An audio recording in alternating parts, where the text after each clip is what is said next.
15. On ne vit qu'une fois. Peut-être, mais cela permet d'agoniser beaucoup de fois. Jacques Sternberg. Cette citation de Jacques Sternberg implique que la vie est courte et qu'il est important de l'apprécier au maximum puisqu'on ne peut la vivre qu'une seule fois. Cependant, elle souligne également que la vie peut être parsemée de difficultés et de douleurs qui nous font agoniser, à plusieurs reprises. En somme, la citation nous incite à profiter de la vie tout en étant conscient de ses épreuves, et de les surmonter pour apprécier pleinement notre existence. 14. On rencontre des hommes si vaniteux qu'ils arrivent à être fiers de ceux qui les font cocus. Étienne Ray. Cette citation d'Étienne Ray fait référence à une forme extrême de vanité, où un individu est si fier de lui-même et de son statut qu'il est même capable de ressentir de la fierté lorsque sa femme le trompe. Cela montre à quel point la vanité peut causer de l'aveuglement et de l'absurdité en nous faisant perdre de vue les choses qui ont réellement de l'importance, comme l'honnêteté et la fidélité dans nos relations personnelles et intimes. En fin de compte, cette citation est un avertissement contre l'excès de vanité, qui peut mener à des comportements et attitudes dangereux pour soi et pour les autres. 13. Si tout le monde était comme moi, je n'aurais pas besoin de détester les autres. Georges Wolinski. Cette citation présente une attitude quelque peu égocentrique car elle suggère que le narrateur n'aurait pas besoin de détester les autres s'ils étaient tous comme lui. Cependant, il est important de se rappeler que tout le monde est unique et possède des qualités et des défauts différents. Par conséquent, plutôt que de détester les autres pour leurs différences, il est important d'accepter et de respecter les individualités de chacun.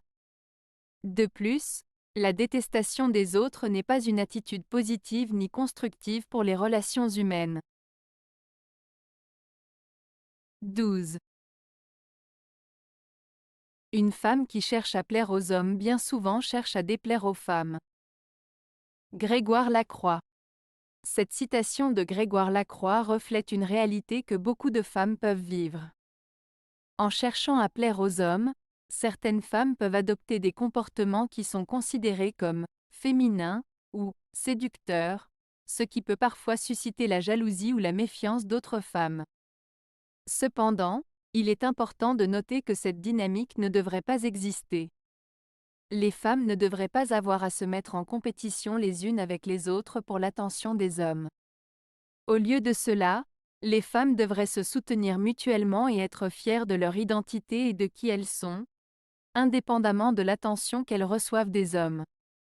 En bref, cette citation soulève une réalité sociale qui peut exister, mais cela ne devrait pas dicter la façon dont les femmes se comportent les unes envers les autres. 11. J'ai assez vécu pour voir que différence engendre haine. Stendhal. La citation de Stendhal, « J'ai assez vécu pour voir que différence engendre haine », souligne malheureusement une réalité dans notre monde.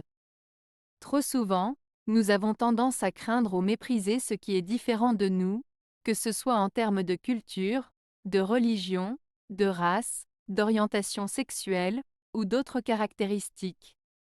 Cette peur ou ce mépris peut rapidement se transformer en haine et nous conduire à commettre des actes terribles contre les autres.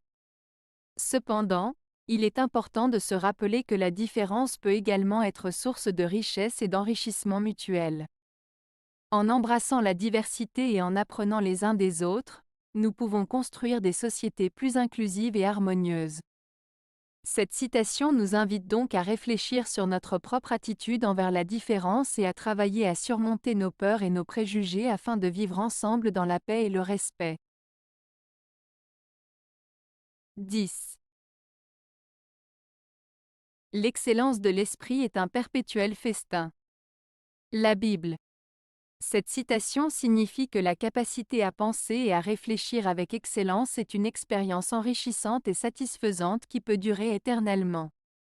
En d'autres termes, cultiver son esprit et atteindre une excellence intellectuelle est quelque chose qui peut apporter de la joie et de la plénitude tout au long de notre vie. La citation provient de la Bible, mais peut être appliquée de manière plus générale à l'importance de l'éducation et de la recherche constante de la connaissance et de la sagesse. 9. Je les ai vus partir quand j'ai dit « Aide-moi. Je sais qui m'aime, qui ne m'aime pas. » Nino.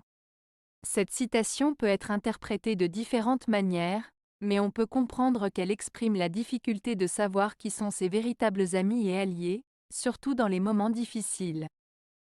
Le fait que les personnes mentionnées dans la phrase soient parties lorsque l'aide a été sollicitée indique peut-être qu'elles n'étaient pas authentiquement attachées à la personne ou qu'elles n'étaient pas prêtes à lui offrir leur soutien. Nino suggère également qu'il a acquis un certain niveau de discernement quant à la nature des relations qu'il a avec les autres, et qu'il a pu identifier ceux qui sont véritablement attachés à lui.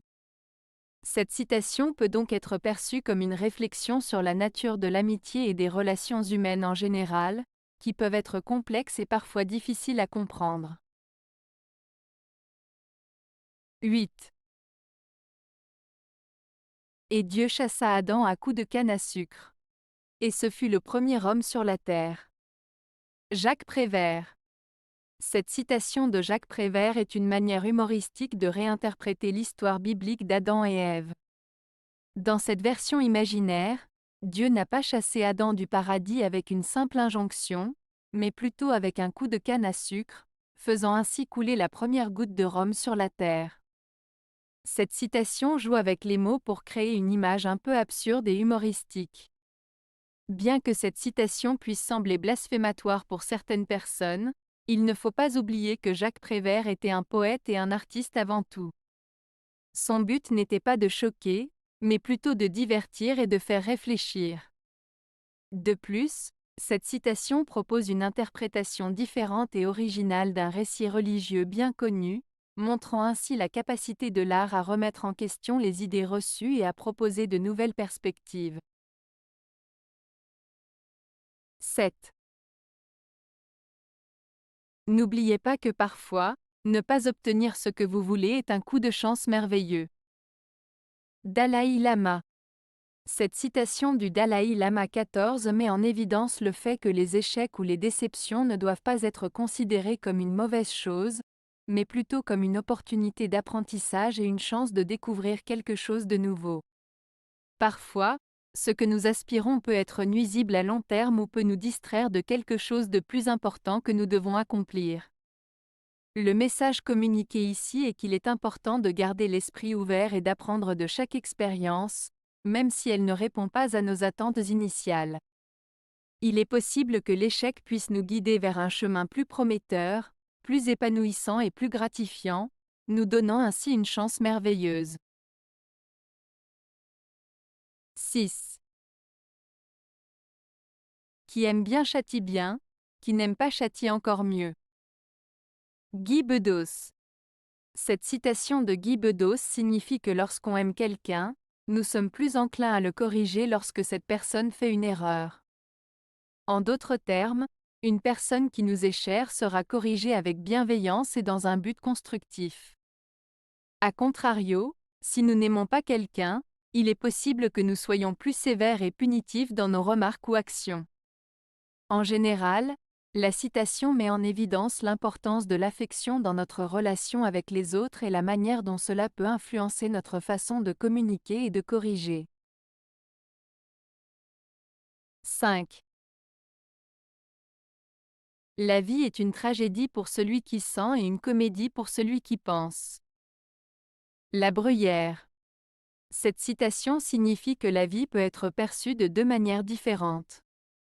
Pour celui qui est sensible et émotionnel, la vie peut être perçue comme une tragédie, car il est plus à même de ressentir la douleur et les difficultés de la vie. Pour celui qui est plus rationnel et qui réfléchit davantage, la vie peut plutôt être perçue comme une comédie, car il peut prendre du recul et voir les situations de manière plus légère. 4. Dis-moi ce que tu t'es, je te dirai qui tu es. Jacques Sternberg. Cette citation de Jacques Sternberg parle du fait qu'une personne peut être jugée par ce qu'elle choisit de taire. Cela signifie que le fait de garder des secrets, de ne pas dire la vérité ou de ne pas communiquer une information importante peut en dire beaucoup sur la personne elle-même. En d'autres termes, cette citation suggère que le silence peut être aussi révélateur que la parole, et que le choix de ce que l'on retient peut avoir des implications sur notre personnalité, nos intentions et même nos motivations. En somme, cette citation peut être vue comme un appel à la transparence et à l'authenticité dans nos relations avec les autres. 3. Désormais, pour apprendre le français, il faudra savoir le français. Coluche. Cette citation de Coluche signifie que pour apprendre le français, il faut déjà en avoir une certaine connaissance. Autrement dit, il est nécessaire d'avoir un niveau minimum dans la langue pour pouvoir progresser dans son apprentissage. Il est donc important de connaître la grammaire, les règles de conjugaison, la syntaxe, etc., pour pouvoir comprendre et assimiler de nouvelles connaissances en français. 2.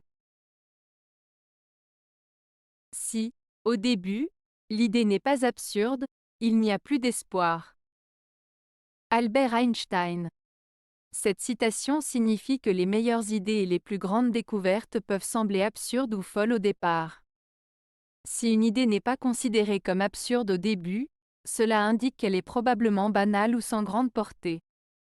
Donc, c'est en prenant des risques et en explorant des concepts fantaisistes que nous pouvons réellement découvrir quelque chose de nouveau et innovant.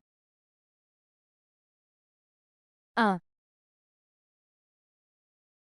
Pour allonger ta vie, diminue tes repas. Benjamin Franklin. Cette citation signifie que si vous voulez vivre plus longtemps, il est conseillé de manger moins. En réduisant la quantité de nourriture que vous consommez, vous pouvez aider votre corps à se maintenir en bonne santé et à éviter les maladies liées à l'obésité et à divers troubles alimentaires. La modération en toute chose, y compris dans l'alimentation, est souvent une clé de la longévité et de la santé. Avez-vous aimé la vidéo? Si oui, mettez un pouce vers le haut. Cela aidera la chaîne et aidera les autres à la trouver. Nous ajoutons plusieurs nouvelles vidéos quotidiennement. Abonnez-vous pour ne rien manquer.